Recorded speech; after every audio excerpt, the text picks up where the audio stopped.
Selamat sore semuanya. Bagaimana kabarnya? Semoga semua tetap bersuka cita. Nah, selamat datang kembali bersama-sama kita mau beribadah di House of Grace. Mari kita persiapkan hati kita. Sebelum itu mari kita berdoa bersama-sama sebelum kita masuki servis hari ini. Tuhan, kami sungguh mengucap syukur ya Bapa untuk kesempatan-kesempatan yang selalu Engkau sediakan buat hidup kami untuk terus bersekutu dengan Engkau Bapa. Tuhan, kami mau mempersembahkan jam ibadah ini ke dalam tangan-Mu. Biar Roh Kudus Engkau bekerja Tuhan bagi kami yang beribadah bersama-sama ya Bapa. Terus Tuhan Engkau jadi guidance kami ya Bapa, sehingga kami dapat memperoleh apa yang Engkau mau kami peroleh hari ini ya Bapa. Biar setiap firman-firman-Mu, setiap puji-pujian yang kami naikkan itu menjadi sebuah penyembahan yang benar di hadapan-Mu. Terima kasih Bapa, sore ini kami serahkan dari awal pertengahan hingga akhirnya ke dalam tangan-Mu. Terpujilah nama-Mu. Haleluya. Amin. Mari saudara-saudara, saya ajak kita semua untuk mempersiapkan diri. Kita mau menyembah Tuhan. Berikan yang terbaik selalu buat Tuhan. Amin. Amin.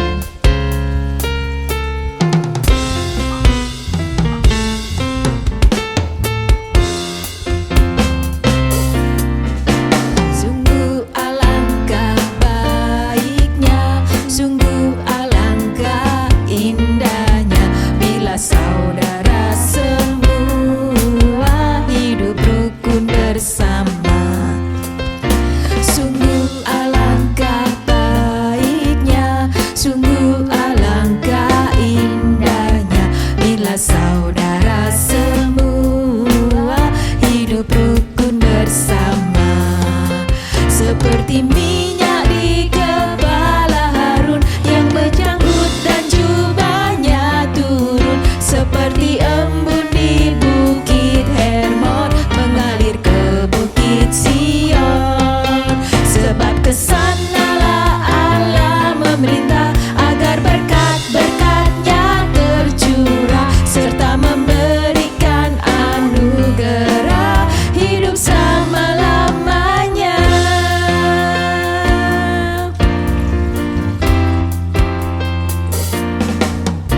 Sungguh alangkah baiknya, sungguh alangkah indahnya bila saudara semua hidup rukun bersama.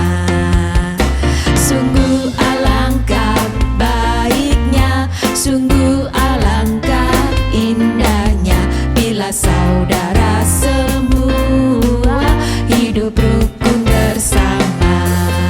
Seperti minyak di kepala Harun yang kejanggut dan jubahnya turun, seperti embun di bukit Hermon mengalir ke bukit Sion.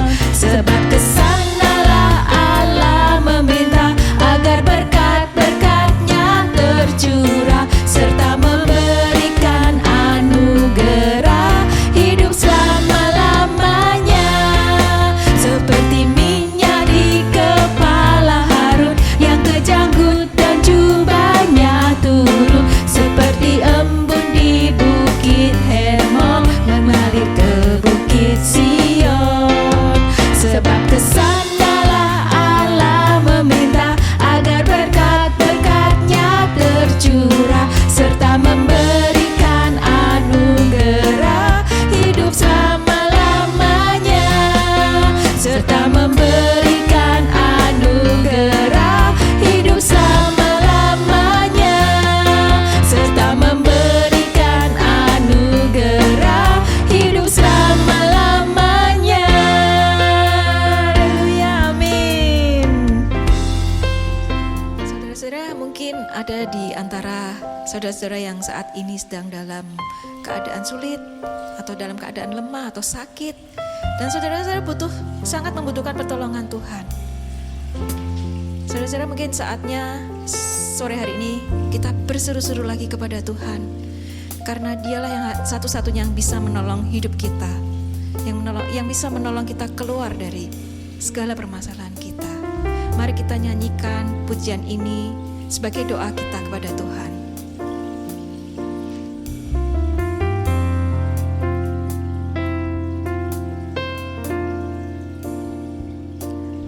Kau Tuhan, penolong dalam hidupku.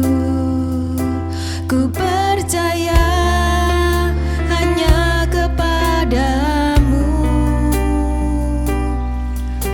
Kau pegang tanganku dan tuntun langkahku. Yesus, kau perlindunganku. Kau Tuhan, kekuatan dalam hidupku, penolongku dalam kesesakan. Kau gunung batuku dan pertahananku. Yesus, kau kemenanganku. Yesus, padamu ku berseru, Kaulah penyelamatku. Terpujilah Kau Tuhanku. Mulutku memuji namamu sepanjang umur hidupku. Terpujilah Kau Tuhanku di atas segalanya.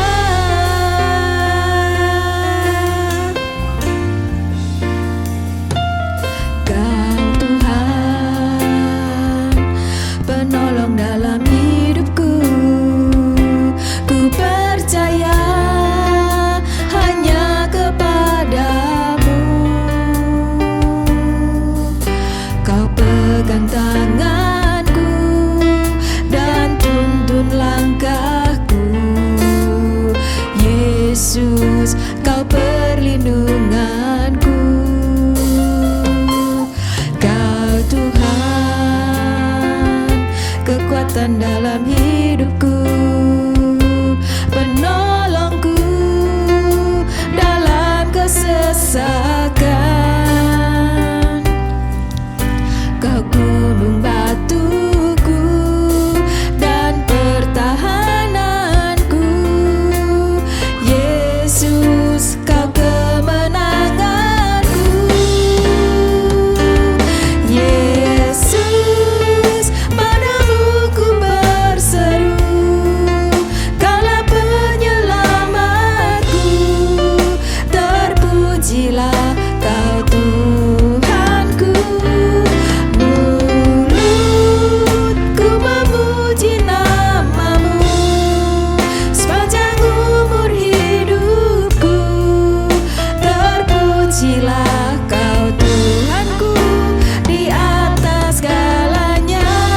Mari kita berseru pada Tuhan. Yesus, padamu ku berseru, Kaulah penyelamatku. Terpujilah Kau Tuhanku.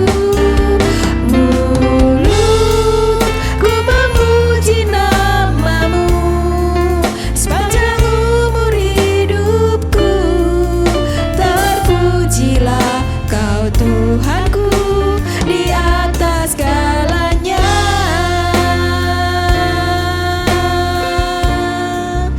Di atas segalanya.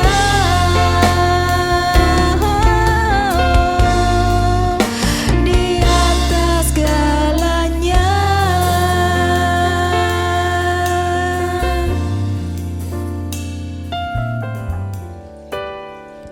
My heart longs to worship you. My soul longs to see you, Jesus. You alone are the King of my life. You're the Most High, my God. My heart longs to serve you, Lord. My desire longs to please you, Jesus. You alone are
You're the most high, my God.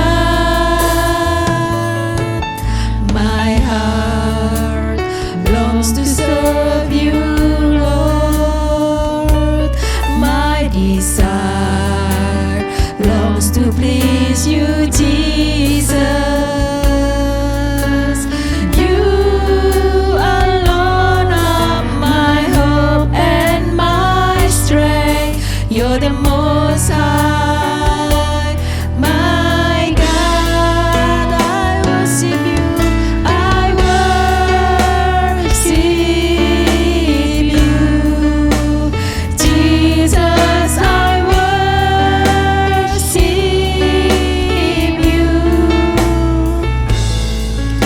with all of my heart and all of my soul. I love you, I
I love to worship you, I worship you, Lord. I worship you, Jesus, I worship you with all of my heart and all of my soul. I love you, I love to worship you, I love you, I love you, I love to worship you, I love you, Jesus. I love you, I love to worship you. Amin. Shalom saudara, selamat bertemu lagi dengan saya.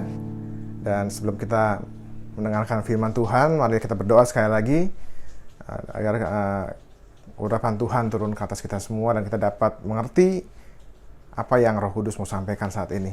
Mari kita berdoa.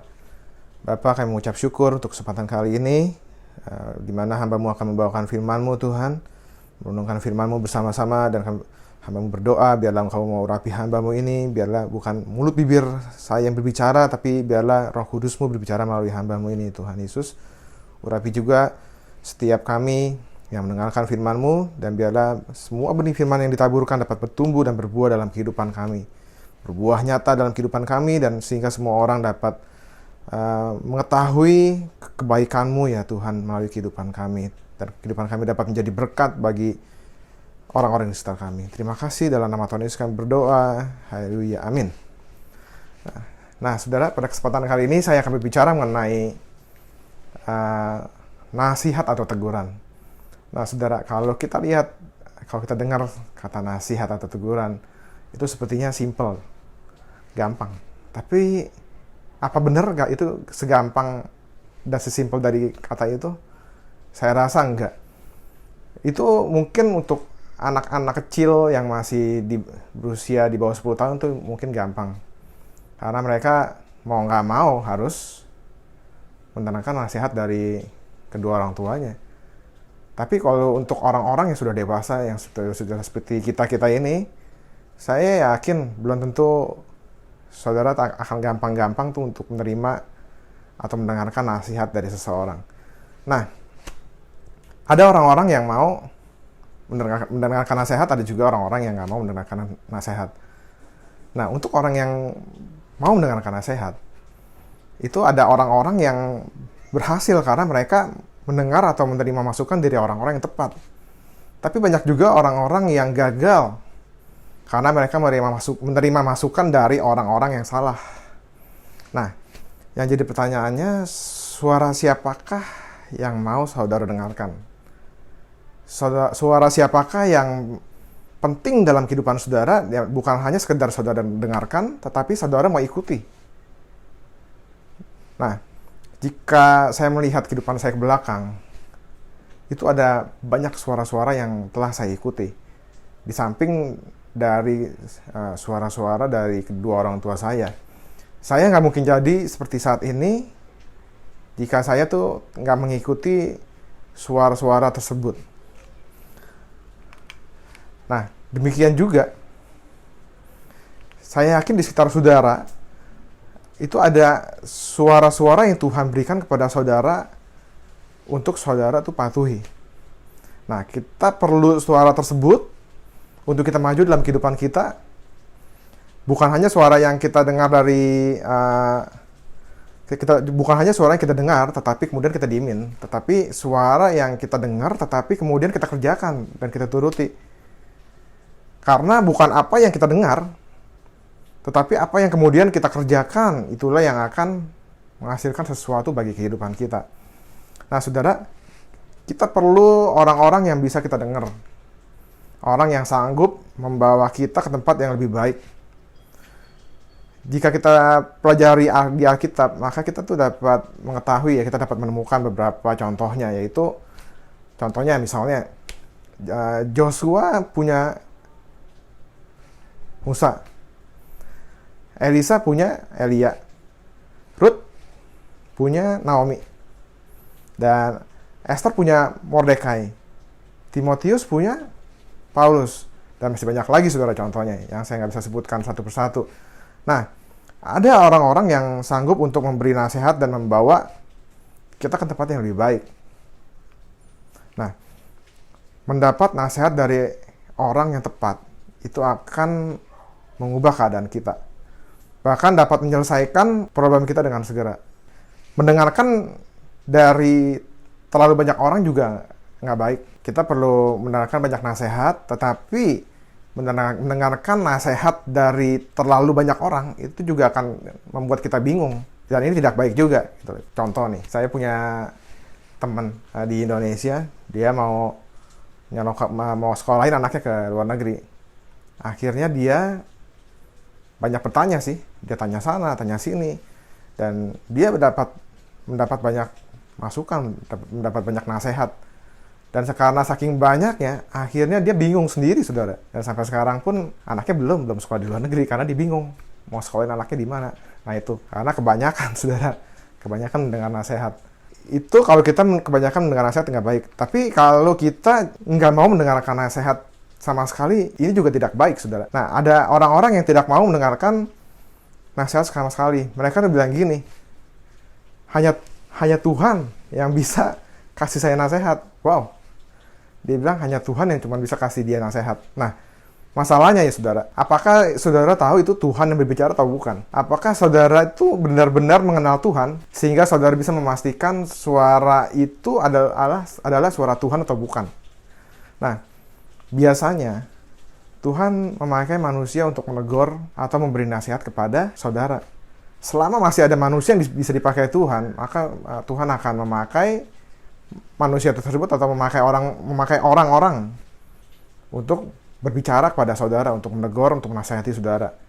Kecuali kalau manusia itu udah habis, nggak ada, ya mungkin kalau di situ ada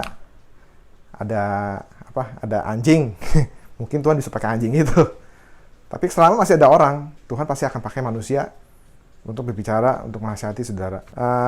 Pertanyaannya, kita mau nggak menerima teguran atau nasihat itu? Saya harap kita semua yang di sini mau menerima nasihat atau teguran jika ada seseorang yang datang kepada kita, khususnya kalau orang itu ialah misalnya pendeta kita, ketua kaum muda kita, ketua musik kita, orang-orang yang posisi rohaninya lebih baik. Nah itu saya harap saudara juga bisa menerima masukan dari mereka. Dan inilah merupakan salah satu bentuk dari buah-buah roh, yaitu kerendahan hati. Jika saudara punya kerendahan hati, maka saudara pasti akan bisa menerima nasihat atau teguran. Nah, saudara, pertanyaannya sekarang, bagaimana kita bisa menemukan orang yang tepat untuk memberi nasihat kepada kita? Nah, firman Tuhan tuh memberikan acuan atau pedoman yang bisa dipakai yang bisa kita pakai untuk menemukan nih orang yang tepat nih. Seperti apa sih gitu? Yang bagaimana sih? Kita buka Alkitab kita, yuk kita baca sama-sama di dalam Mazmur 1 ayat 1 sampai yang kedua. Kita buka kitab kita. Oke. Mazmur 1 ayat 1 sampai dengan 2 saya akan bacakan. Jalan orang benar dan jalan orang fasik. Ayat yang pertama. Berbahagialah orang yang tidak berjalan menurut nasihat orang fasik. Nah, tahukah saudara, ternyata orang fasik juga suka kasih nasihat. Saudara tahu apa itu orang fasik?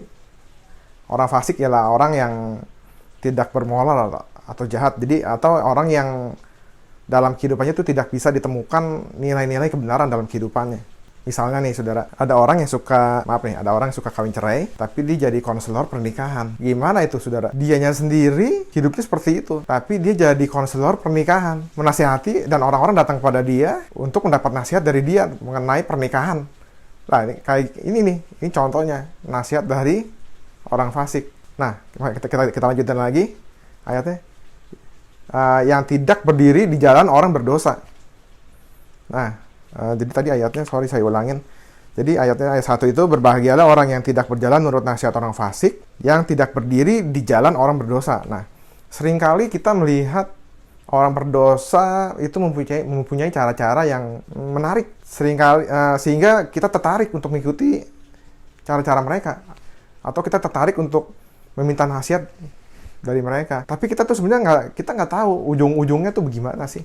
Contoh nih, misalnya ngapain sih bisnis tuh jujur-jujur, siksak dikit dong, sogok sana, sogok sini, potong kompas lah. Nah, tapi kita nggak tahu, kita tertarik tuh ngelihat orang-orang seperti itu, oh seolah-olah kok makmur ya, hidupnya kaya, sejahtera. Nah, kita tertarik. Nah, terus mereka ajarkan kepada kita hal-hal yang nggak benar. Nah, inilah yang harus kita hindari, saudara. Oke, kita lanjutin lagi ayatnya. Kita lanjutin dulu ayatnya. Dan selanjutnya, dan yang tidak duduk dalam kumpulan pencemooh. Nah, saudara tahu apa yang dimaksud dengan pencemooh? Pencemooh itu adalah orang-orang yang suka merendahkan atau menghina orang lain. Nah, masalahnya nih, mereka suka kumpul-kumpul nih. Para pencemooh nih biasanya suka kumpul-kumpul. Nah, kalau saudara sering kumpul-kumpul sama mereka, maka tuh saudara akan menjadi sama seperti mereka. Jadi, saya baca lagi ayatnya dari awal ya, biar jelas. Ayat 1, Mazmur 1, ayat 1-2. Jadi, berbahagialah orang yang tidak berjalan menurut nasihat orang fasik, yang tidak berdiri di jalan orang berdosa, dan yang tidak duduk dalam kumpulan pencemooh. Jadi kalau saudara nggak berjalan menurut nasihat orang fasik, dan kalau saudara juga tidak berdiri di jalan orang yang berdosa, dan yang tidak duduk dalam kumpulan pencemooh, makanya kita katakan tadi berbahagialah. Nah, inilah maksudnya, inilah yang harus kita hindari, saudara. Amin. Jadi jangan mendengarkan atau meminta nasihat dari orang-orang yang seperti ini.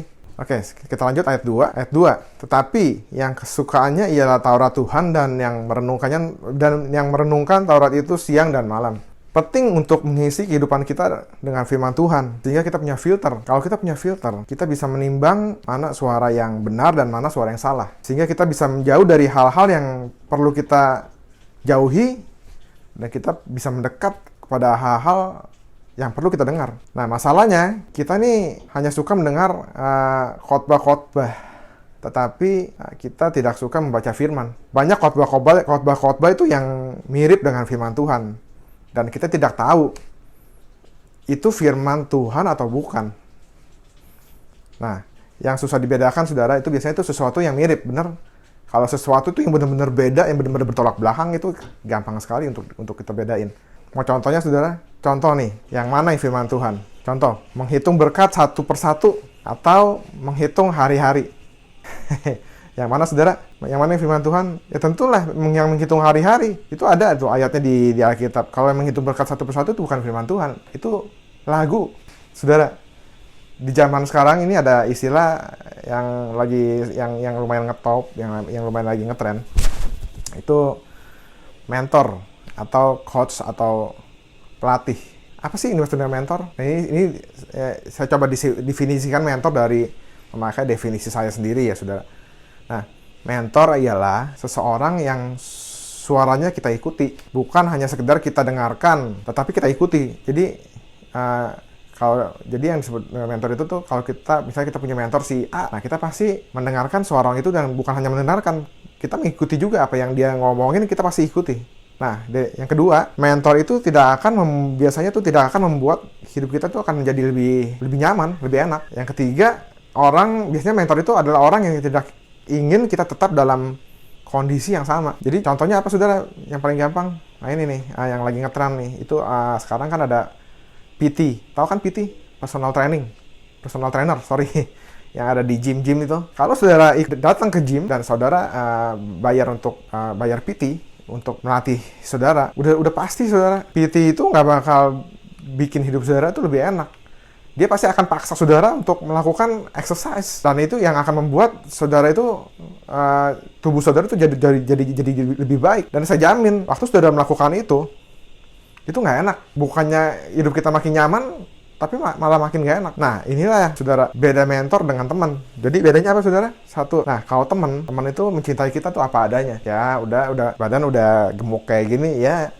Kalau teman sih ya oke aja ya, lu badan udah gemuk, nggak apa-apa gitu loh. Nah, kalau cinta seorang mentor itu diperlihatkan justru pada saat dia tuh tidak rela melihat saudara seperti apa adanya.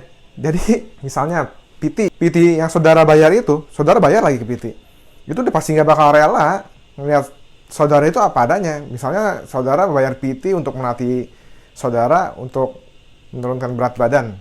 Karena badan saudara misalnya gemuk. Atau yang badannya kurus, bayar PT untuk membuat badan saudara menjadi gemuk. Nah, PT yang saudara bayar itu udah pasti nggak bakal rela melihat jika dia tuh ngeliat saudara tuh nggak ada perubahan. Yang gemuk tetap gemuk, yang kurus tetap kurus. Bener saudara?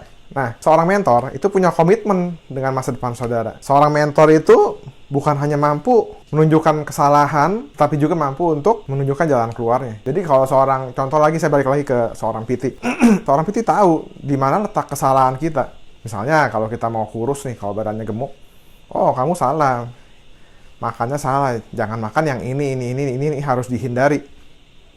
Tapi harus makan makanan yang itu, yang sehat.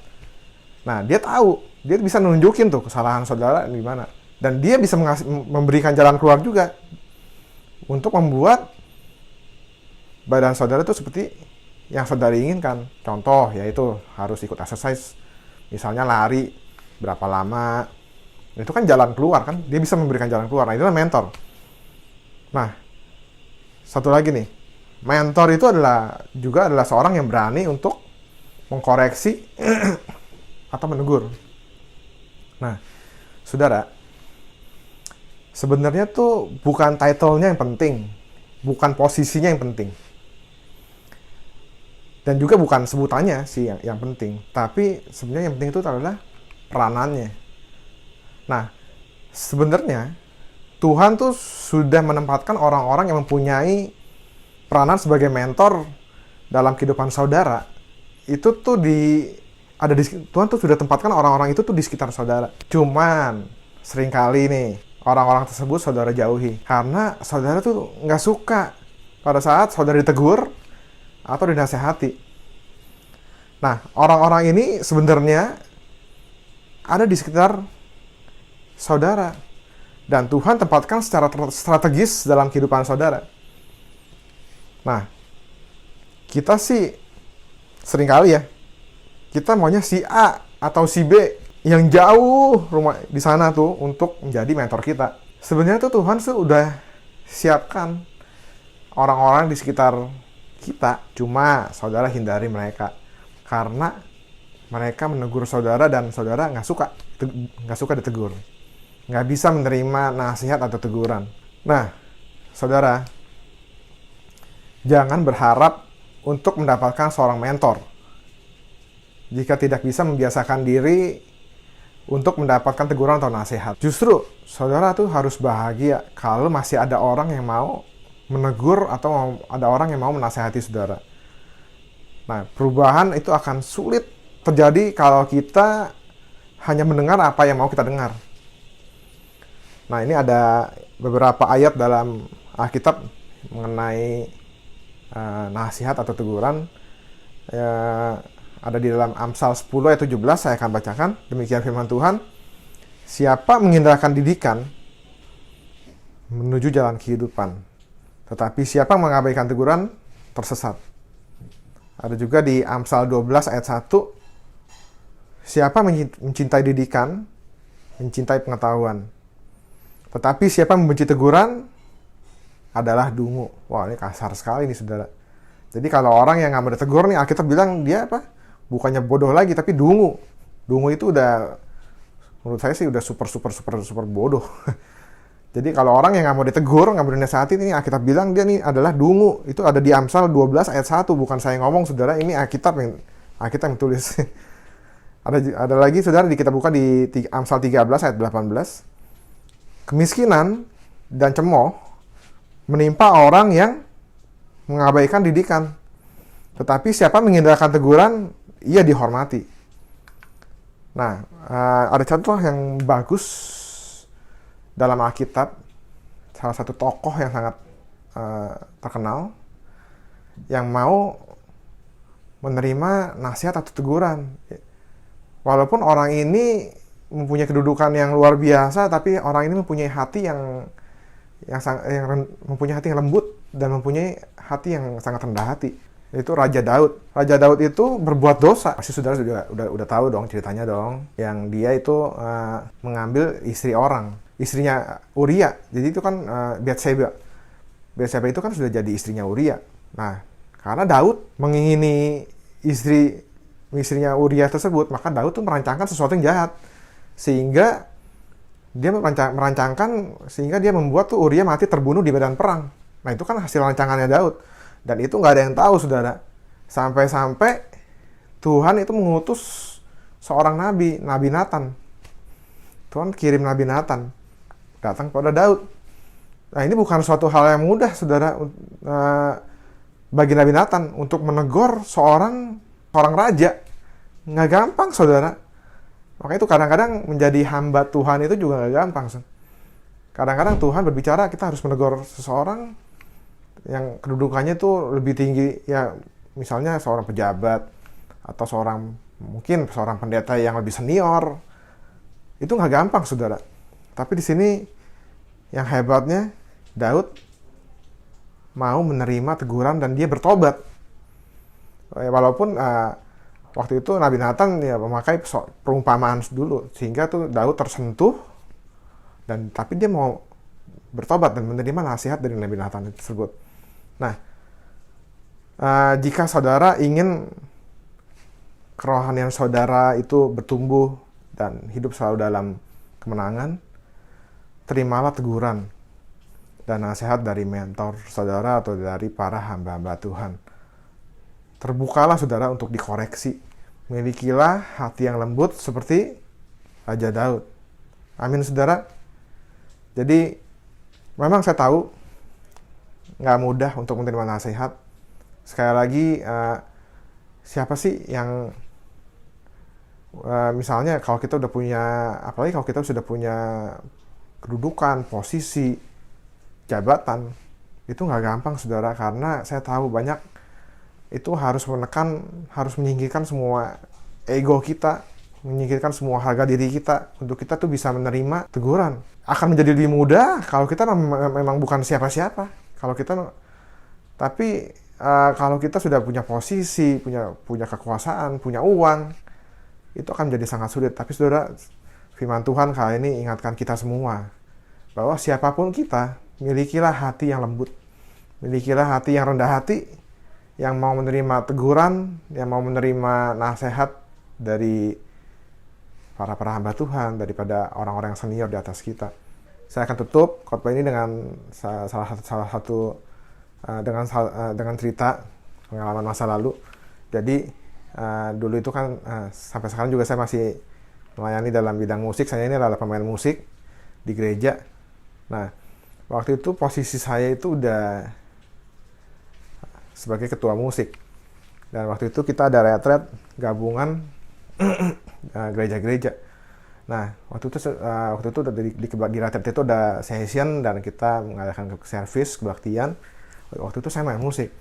Dan setelah saya main musik, setelah selesai, tiba saatnya untuk firman Tuhan. Nah, ada ini, saudara, ada satu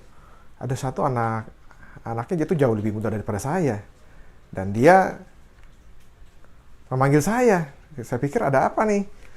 Dan waktu itu singkat cerita, kita berbicara dan dia sampaikan beberapa poin yang intinya dia memberikan saya masukan dan teguran.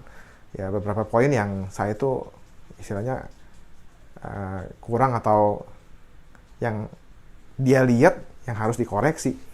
Ya, pada saat itu saya lihat sempet sih, saya berpikir, waduh, ini anak masih jauh lebih muda dari saya nih. Tapi berani untuk memberikan nasihat dan berani untuk menegur saya. Tadinya saya mau marah, tapi saya ingat, wah ini nggak boleh. Saya harus rendah hati, saya harus menerima. Apapun itu yang dia berikan itu adalah masukan, saran, dan teguran, itu adalah baik. Jadi waktu itu saya sempat mau kesel, tapi saya pikir lagi, oh ya Tuhan, terima kasih Tuhan. Akhirnya saya terima karena saya percaya Tuhan, Engkau bisa pakai siapa aja, termasuk anak yang masih muda ini juga untuk menegur saya, mengkoreksi saya kalau saya salah. Dan saya harus menerima itu, dan saya harus introspeksi diri, saya benar nggak saya yang telah berbuat yang salah gitu. Akhirnya ya saya terima dengan lapang dada, dan waktu itu setelah itu kita berdoa bersama-sama, dan habis itu sukacita damai sejahtera Tuhan tuh turun ke atas kita berdua.